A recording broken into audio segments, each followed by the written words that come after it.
აქამდე ადგილსამყოფელი არუშობის ბუგუნი იქნება ეს 14 წელს ჩამოყალიბდა ცალკე მართალ მიმართებაში გარდა შენობის სერიოზული ცვლილებები ეს ხედავს რომელიც უნდა განვახორციელოთ ან უყენავი პრობლემები რომელიც მწვავედ იდგა ჩვენს მდგომარეობაში არსებობა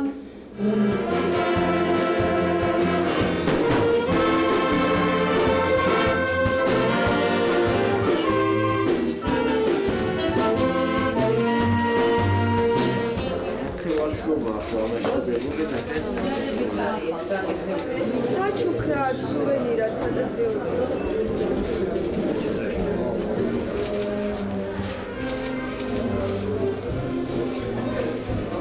2016 წელს ასევე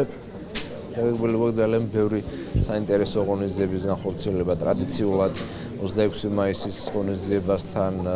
თბილისობასთან და ახალი წლის ღონისძიებასთან ერთად განხორციელდება როგორც თეატრალური, ასევე სამუსიკო სკოლების და ბევრი სხვა თვალსაზრისით ღონისძიებები, რომლებშიც ჩართული ხდებიან როგორც ჩვენი ადგილობრივი თეატრების, ხელოვნების წარმომადგენლები, ასევე მოზარდები და ძალიან ბევრ ტურისტს და უცხოელ საინტერესებს თუ როგორია თბილისი კულტურული თვალსაზრისით, ამიტომაც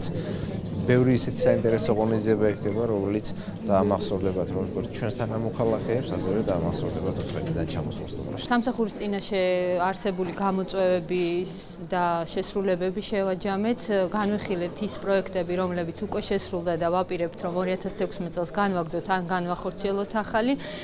ყველაზე მნიშვნელოვანია ის, რომ დღეს ვიმყოფებით ალოიზ მიზანდარის სახელობის პირველ სამუსიკო სკოლის შენობაში და ეს სკოლა 140 წლის ისტორიას მოითვლის და